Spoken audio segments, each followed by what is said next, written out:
And good evening, everybody, and welcome here as we get ready for knockout qualifying for our 13th race of the season here in the Hersheys Cup Series. We are at Richmond International Raceway, knockout qualifying for the Chevy Rock and Roll 400. These drivers will be given a total of 5 minutes, which has already gone down to about 4.5 minutes at this point. First car off pit road will be our winner from Kansas, Sam McMillan in the 41.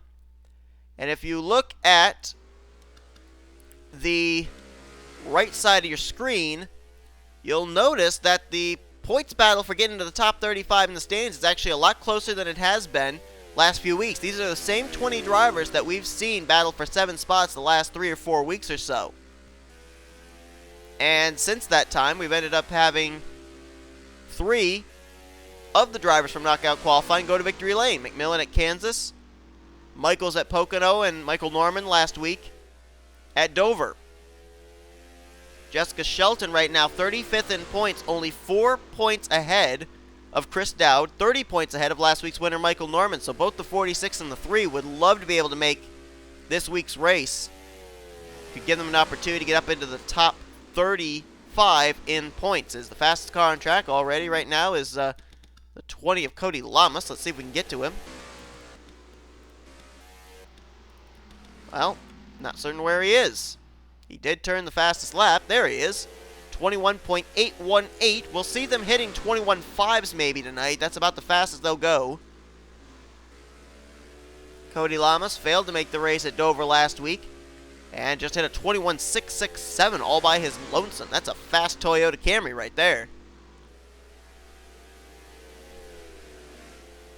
4 drivers are former winners this season in this knockout qualifying session. Stephen Paul III, Sam McMillan, Joshua Michaels, and Michael Norman. They have to make the top 30 in points by the end of the regular season for their wild card spots to have any chance, for a wild card spot to have any value whatsoever. For the 46 of Chris Dowd, who is back here somewhere. There he is. If he can make the race and finish 5 spots ahead of Jessica Shelton in the Chevy Rock and Roll 400, Shelton falls outside the top 35 in points, so she's hoping that the 46 doesn't make the race. Right now he's 3rd fastest though. Now drops to 5th fastest as Qualls and Gardner jump up there. Michael Norman, 30 points out. He needs to make the show in order to have a shot of getting into the top 35 in points. And that time was his first timed lap, 13th fastest, 22.049. And we have a fastest lap turned by the Dodge Dart of Johnny Gardner. There he is, 21.524 to the top of the leaderboard for him, looking to make his 2nd straight start. Didn't exactly have the best of runs last week at Dover. Got caught up in a wreck. And now he just got taken off the top of the leaderboard by Cody Lamas. Right now at the line, it would be Lamas, Gardner, Fitzwater, Dowd, Qualls, Pollard, and McMillan who would make the show. And Cittadino just knocked out Sam McMillan, jumped up to 4th. A minute remaining in this session. Trouble spot now would be Stephen Pollard III in the 7th position in speed. And now he just jumped up to 3rd fastest. Now it is Dowd that's in the danger zone, and Dowd just got knocked out because who jumped up? Fitzwater, I think? Someone jumped up. Now Dowd is out of the show. Michael Norman trying to get up there in speed. He's close.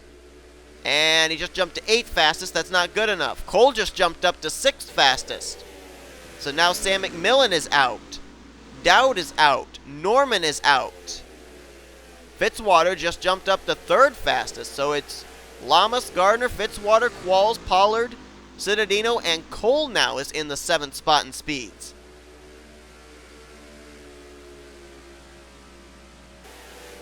See if anyone can make any advances into the top 7. They're exchanging spots in the top 7 amongst themselves. Cittadino just ran 3rd fastest, and now Cole is eliminated. Who just jumped in? Joshua Michaels, 4th fastest now with a 21.565. And now Michael Norman, top of the leaderboard, 21.455. And the session may be complete. Where's the 46? There's Dowd. He's on his last timed lap, I believe. 10th fastest. He's got to beat a 21.573. Pollard behind him has to do the same at the line. And they didn't score Dowd, nor Pollard.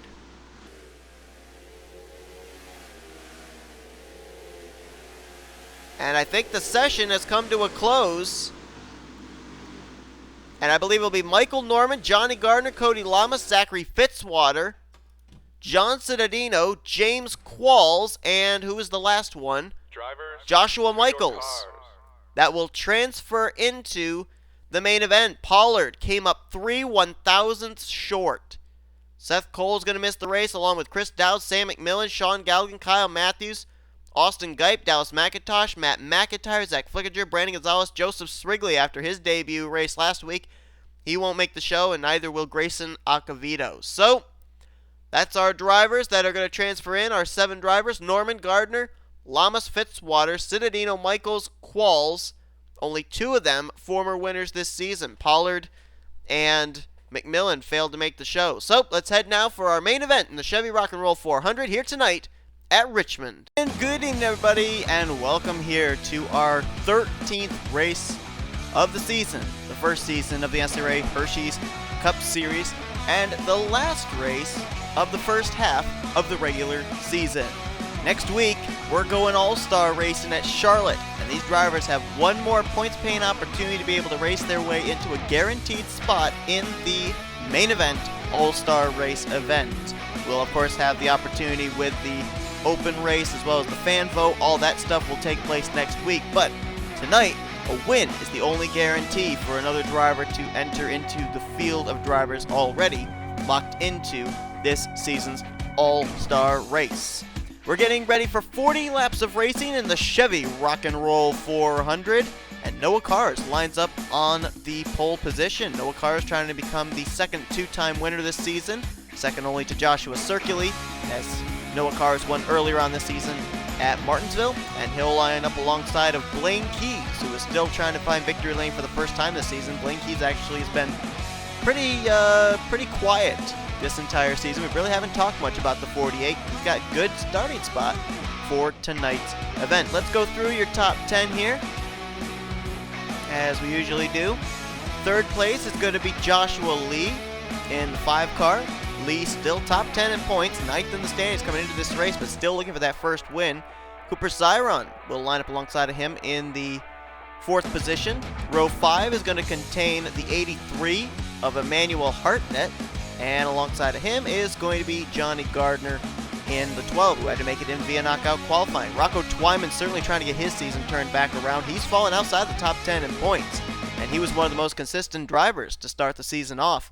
And he'll start off alongside of John Cittadino, who's making his 2nd straight start. He had a solid top 5 run last week at Dover, and he will start up inside of the top 10 here. Starting off 7th is going to be Holden Gluba. Gluba's actually been putting some good finishes together as of late, trying to continue that wave of momentum. And Benjamin Miles has finished 2nd place 3 times this season. He'd love tonight at Richmond to be able to finish in 1st. And then completing your top 10 is going to be Austin LaPlante in the number 51. He's actually really fallen down through the standings last couple of weeks. And alongside of him, Jessica Shelton comes into this race 35th in the point standings, only 4 points over Chris Dowd, who failed to make the show, and 24 points, I believe it is. It's either 24 or 30, one or the other. I said it in knockout qualifying, and I've forgotten already what it was now, over Michael Norman, who is in this race. So Shelton, good track position to start tonight's race, as she's going to try and get out of that 35th spot in the point standings. Let's take a look at the rest of your starting lineup for tonight's event. There are no drivers making their debuts here tonight, and you basically saw everybody that's had to race their way in via knockout qualifying earlier on in this evening's festivities. As we look further back, there's Acosta, Bouchard, a couple of drivers in the top 10 in the point stands. And in the final row, you've got Kian Eddington and William Brock. The interesting thing about Kian Eddington starting at the dead last position is Kian Eddington comes into this race dead tied for the points lead with the 15 of Tim Walsh. But we're about to go down trackside now, get the command to fire up the engines here tonight at Richmond. Well, apparently my recording software didn't want to record at the right moment, so we only got the tail end of that command to fire him up and a little ah at the end. Yeah, okay. And my dog just jumped up when it made that noise. Sorry, Duncan. Sorry. You can lie back down. Go back to sleep. Here, I'll put you to sleep by telling you the points coming into tonight's race. There is a tie for the points lead as mentioned. Kian Eddington and Tim Walsh are co-points leaders. Then you got 2 points back, Jeremy Jones. Jake Baskinger is 4th in the standings. 5th place, Ryan Acosta. Then it's Daniel Bouchard, Joshua Circuli, Mason Powers, Joshua Lee, and Pichu London.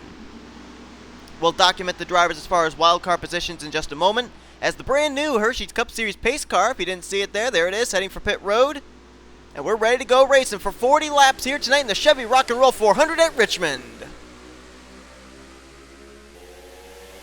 Want to mention, too, these drivers, the fuel window, from what I understood, they said it's about 44 laps. This is a 40-lap event. However, there is CTS fall-off, so these drivers may not be able to make it the full 40 laps on one tank of fuel. So that could also come into play in the course of this evening's events.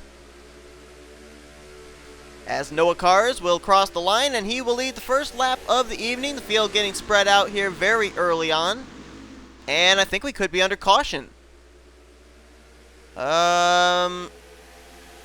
Looking to see the lights here. I can't tell the difference between the green and the yellow. The red lights are on the pit lane, and the flagman is waving a caution flag. So we are under caution already on lap 1. And there you can see the pace cars coming off pit road. So, yeah, I couldn't tell if it was a flashing yellow light or a green light that I was seeing. But apparently it was a flashing yellow light. So we're under caution very early on. And it looks like Dylan Poteet, the reason for the wreck. And looks like Michael Norman is at the tail end of the field here. Don't know if he was caught up in it. Looks like there's only one car that might have been involved in this. And oh, don't start stacking up. Trent Dunham was 16th last time by, and now he's having to get his position back.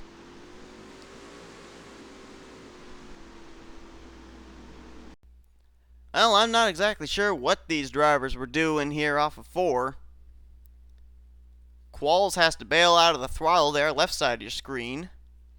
Dylan Young jumps down onto the apron. Mason Wood goes to the apron. He actually goes through the grass. Eds does McCrory, and I think that was Joshua Michaels down there. But here's what brought the caution out. Poteet moves up. And I don't think he knew the 33 of Eddington was there. And then he gets spun around, crossing the start-finish line. There's the shot that gave Dylan Poteet the damage on the left side of his machine. And then he gets another little tap there from William Brock. Daniel Voiles a little tap there as well. And I think we had something else happen further up here in turn 1. Because there were skid marks. And I wonder if it was it the one of Trent Dunham? No. Who spun in turn 1? Was it after the caution waved? Maybe it was. Looks like maybe some right side damage on the Whitetail Chevrolet of Kian Eddington. And there you see Dylan Poteet, the only one that really got some extensive damage as a result of that. And we're going to quickly, just to find out, because Trent Dunham lost some spots there, and I'm kind of curious as to why. They're coming around here to receive the caution. And, yep, the skid marks in 1 were from the Trent Dunham machine. Oh, are we rekindling an old rivalry? Man, I remember back in the days when Tim Walsh, Trent Dunham were the biggest rival going in 2003. And Trent's going to get cut off there. Tim Walsh goes down to block, forces Trent to the apron. And Trent's going to spin up the racetrack. Locks him up to make sure he doesn't hit the wall. That was a nice save on his part. He had already crossed the line in 16th, taking the caution flag, so that's why he moved up to get his positions back. But he'll probably have to come to pit road. He probably flat spotted the tires. But very interesting that the car that made contact with Trent Dunham was the 15 of Tim Walsh. Just seems a little bit ironic. Pace car will peel off. will go back green on lap 8 of 40. Nobody out of the race. Everybody was able to get damage repaired, continue on. And we're back underway here at Richmond. So all 42 cars still running. I said I would mention what the wildcard spots looked like coming into tonight's race. And right now, JT Bryant would hold the first wildcard spot, as he is 14th in the points with a win. Noah Carr's out in front right now, would have the second wildcard spot, 19th in points with the win at Martinsville. And then you've got the drivers that are outside the top 35 in points. Michael Norman, 37th. Joshua Michaels, 38th. Stephen Paul III, 39th. And Sam McMillan, 43rd. Manuel Hartnett will move to the inside of Joshua Lee. That is a battle for the second position right now. And Hartnett will take it. Hartnett ended up finishing 5th place last week at Dover. And I believe that was his best finish of the season so far. Right now, he's besting that, running in the second position.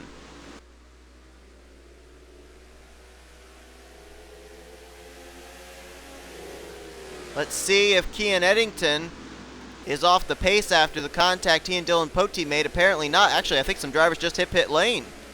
Mason Wood and John Arndt were just on pit road. And did they fall a lap down because of that? They did. So they're short pitting. They're expecting this thing to go green to the end, apparently. Which means they probably can make it the entire rest of the way on fuel now. Is anybody else going to try and pit early now? 88 is down on the apron. Ooh, Carson Scott. Whoa! How did he not wreck? He just cut off the 33 who was coming to pit road. Oh man, I wish we could do live replay so you could see what I just saw. He just went to the inside of Kian Eddington, cut back up between Eddington and the pit wall, kept it on track, nearly spun it, but kept it on track, and Eddington somehow didn't wreck him. So Eddington is on pit road now. And we're seeing the pit strategy starting to come into play already. There's Eddington, just now leaving pit road. So the 14, the 24, and now the 33. We know they can all probably make it the rest of the way on fuel, but when are these leaders going to decide to come in? Are they going to stretch it as far as they can go? Some drivers going with the short pit strategy, but only a couple of them. I got to look at the rear again just to see if anybody's coming to pit road this time. Eddington now coming back on track. I might be wrong, but I almost wonder if Kian Eddington might actually be 2 laps down now to the leaders. Not certain. Citadino looking to the inside of Rocco Twyman. That's for 6th. Let's look here. Oh yeah, Eddington fell 2 laps down. I think that was mostly in part because Eddington was running at the tail end of the field at the time that he came to pit road. Let's see where Eddington is in relation to these guys. John Arndt there. Oh, Dylan Young. What happened with the 2? Apparently he didn't spin because we're not under caution. But he just lost a ton of momentum on the front straightaway, apparently. As Noah Cars is running away with this thing. Hartnett there in 2nd. Here's a battle for 3rd place. Joshua Lee all over the back bumper of Blaine Keys. And I keep looking towards pit road to see if anybody else is pitting. I want to be able to document it all. These drivers up here at the front, I'm going to be very shocked if they can make it the entire rest of the way on 1 tank of fuel. The fuel window is 44 laps, but anybody that runs these kind of races with the CTS physics knows there's CTS fall off, and there's no way you can make the scheduled amount of laps that they state for your 1 tank of fuel. It is literally borderline for these drivers here tonight. Who's willing to make the risk? If you're Noah Cars, the risk could get you a 2nd win and maybe potentially lock you up a wild card spot guaranteed for the chase for the championship. You got Emmanuel Hartnett back here. Blaine Keys, Joshua Lee, they haven't been to victory lane yet this season. John Citadino's outside the top 35 in points. Had a top 5 run last week. He'd love to be able to win. If he won tonight, then he would be the 4th driver outside the top 35 in points to win in a row. We had Kansas be Sam McMillan. We had Pocono be Joshua Michaels, and last week it was Michael Norman. All 3 of those drivers were outside the top 35, still are outside the top 35 in points. John Cittadino could make it the 4th driver in a row outside the top 35 in points to go to victory lane. Cooper Cyron, he had a great top 5 run 2 weeks ago at Pocono. His finish last week, though, at Dover wasn't exactly that great. Running there in 6th, Johnny Gardner. Nice run there for the 12 in the 7th position. We saw that his teammate Dylan Young had some struggles there and is running at the tail end of the field. Johnny Gardner representing for Young Motorsports up in the top 10. Rocco Twyman, as I mentioned, he's trying to get his season turned back around after a couple of really hardship races. Both at Pocono and Dover fell outside the top 10 in points. Joshua Circuli on his back bumper, 2-time winner this season, the only one. And he's recently moved up to the 7th spot in points, making a case for himself to make the chase via top 10 in points, not even have to rely on his 2 victories. And behind him, Benjamin Miles, running right now in that 10th position. And, ooh, wow, almost thought about getting a run through there, maybe to make it 3 wide with Circuli and Twyman, don't know, but now he'll try diving to the inside of Twyman. That would be for the 9th spot. There's Zachary Fitzwater. Nice run for the John Deere Ford Fusion. In the 11th position, Trent Dunham, who we saw have that contact with Tim Walsh earlier. He's recovered nicely, running in 12th place. And one team that's really been struggling the past couple of weeks has been Retro Racing Enterprises. Right now, good runs for both the 02 and 03 of Shelton and Sanford. Shelton in 13th, Charles Sanford right there in the 14th spot. Right now, a happy driver would be Jeremy Jones with where he's running in the 15th position at the moment. Now, obviously, he'd like to be running first, but 15th at this current point in time with where his other 2 competitors are running would put Jeremy Jones as the points leader, which would actually be for the first time since Talladega that Jeremy Jones jumped to the top of the leaderboard in points. Let's see where his other 2 competitors are running. What about Tim Walsh in the 15? Where's he at? Oh, he's dropped all the way back to the 30th position. Has the Peak Chevrolet, and not too far behind is Kean Eddington, but keep in mind, Kean Eddington is 2 laps down after he came to pit road. Whoa! Ryan Madden nearly lost it after he had to back out of the throttle to avoid running into Kean Eddington's machine. Looking back here to see if anybody else might have pit during this green flag run. I think Daniel Voiles had already been to pit road under our only caution of the night. It's like Ryan Madden also has been to pit lane. So Madden, Wood, Arndt, and Eddington are the only 4 that have pit since we came back green. Now, I'm pretty certain Dylan Poteet came to pit road under caution. I think Daniel Voiles did too. As far as any others, I am not 100% certain. Noah Cars right now has a huge gap between himself and Emmanuel Hartnett. But again, he didn't come to pit road under our caution flag, and I don't think he can make it the entire way on fuel, and it's coming down to the nitty-gritty. It was 10 to go when he just hit the stripe, 9 to go next time by. Who is going to stretch it? Can anyone stretch it? Has anyone been saving fuel?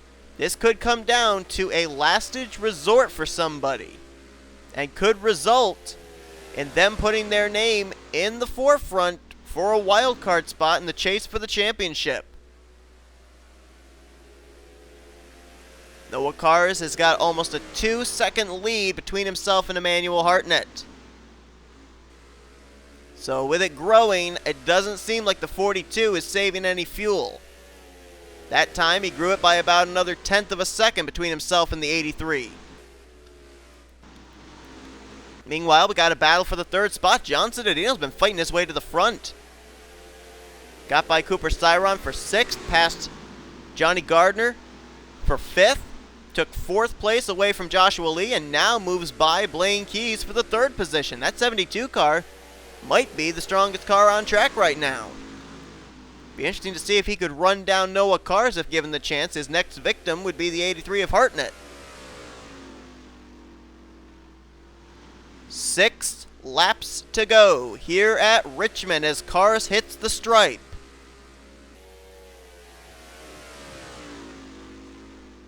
His lap times seem to be getting faster rather than slower, which is a perfect indication that he is not saving fuel.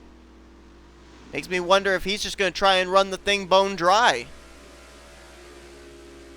That time by, he was even faster.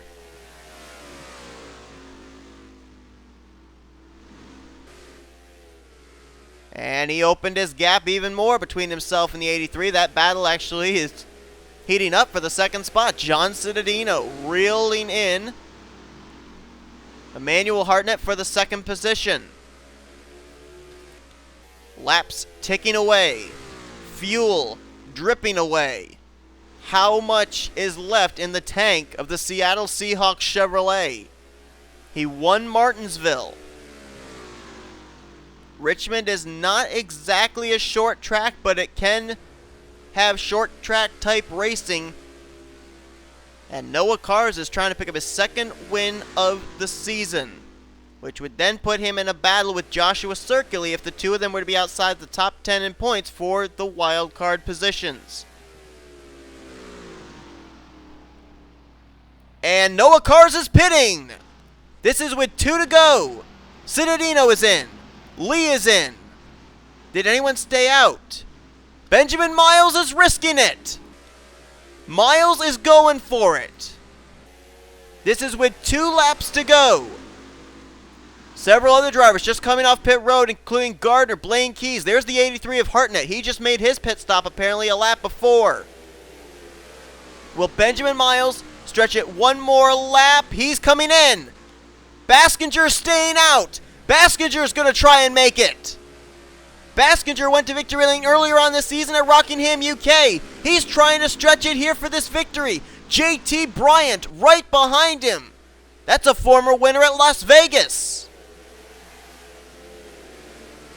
Through 3 and 4 for the final time. Does Baskinger have enough fuel to get to the line? Yes, he does. Jake Baskinger pulls off fuel strategy and wins his second race of the season here tonight at Richmond. He's already 4th in the point standings, but this is certainly going to give him a points boost for sure, as he's going to win. It looks like the only other driver who risked it was JT Bryant, who finishes second.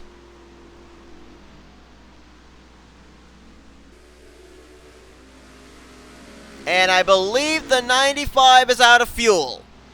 Yep. He could have made it around one last time, and he is now out of fuel. Oh, and JT Bryant just got wrecked as he ran out of fuel in front of the field. Look at him swerving back and forth, trying to get enough fuel in the tank to get himself back to victory lane. The team may have to push him there.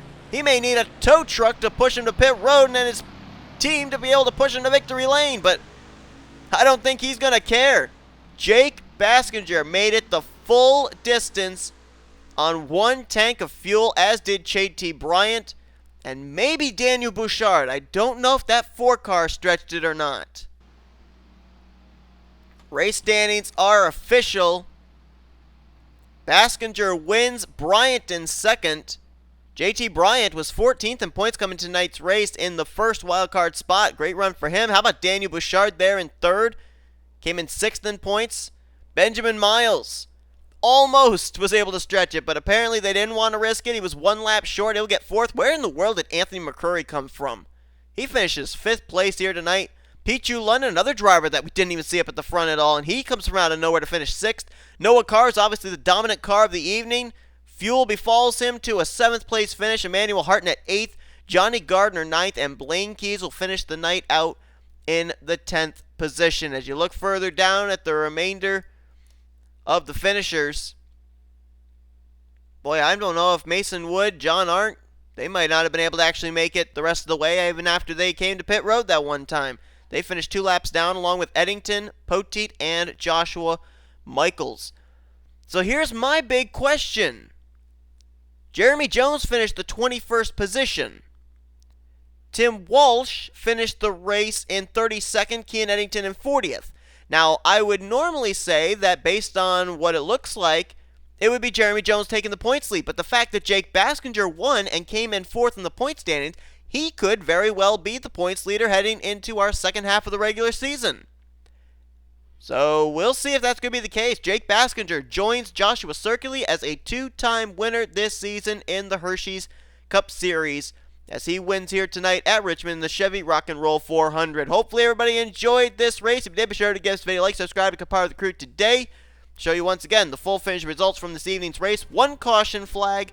All drivers finished the race. And only 3 drivers who I'm assuming were the only 3 that stretched it the entire way on fuel, finished on the lead lap.